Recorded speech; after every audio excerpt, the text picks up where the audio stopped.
Bwana Ramadhan Karim, ndugu wa Islam pia, Kwaresma njema ndugu wa Kristo, ndio.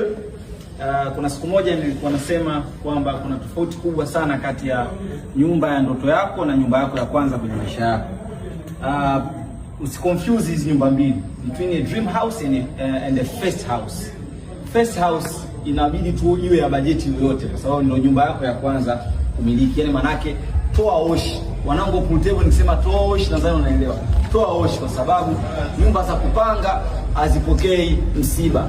Nyumba za kupanga hazipokei msiba. Mambo ya marehemu kwa wapi inakuwa kidogo mushkeli. So first house and future house is very different.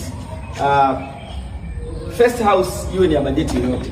Then ukishakuwa na first house ndo anza kutafuta your dream house. Anzia hapo hapo ulipo. Kanyumba kama kani kadogo tu, vyumba viwili.